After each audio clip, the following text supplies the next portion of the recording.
out with David Letterman, Jon Stewart, Craig Ferguson, and Stephen Colbert. In with Trevor Noah, James Corden, Larry Wilmore, and Stephen Colbert. Lately, networks have been changing talk show hosts faster than Zsa Zsa Gabor changed husbands. That joke is our tribute to Johnny Carson. The final piece falls into place tonight, when Colbert makes his CBS debut in Letterman's old chair. After a long period of late-night firing, retiring, and hiring, it's time to quantify the monologues and interviews, and crown the all-time kings, and a few queens, of talk.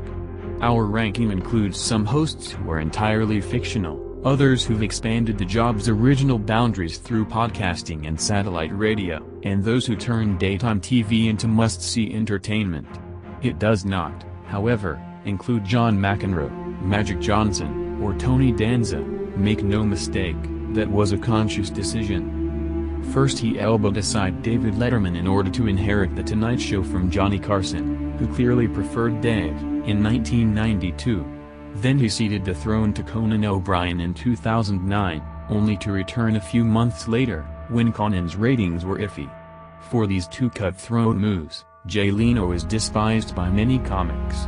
Howard Stern called him an ass-kisser, George Lopez labeled him two-faced and the worst interviewer on TV, and Arsenio Hall, Dennis Miller, and Craig Ferguson all mocked him. Leno began, in the 1970s, as a revered stand-up, the best ever that I saw, Letterman once avowed.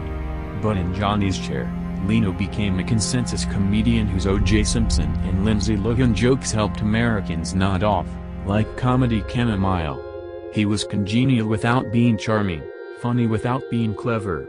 Leno's fans point to his endurance, 22 years, and popularity, but ask them to name a great show or moment and their eyes go blank.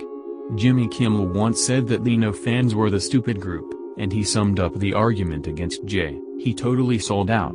He was a master chef who opened a Burger King. As Leno might point out, Burger King sells a lot of hamburgers. But that doesn't mean they taste good.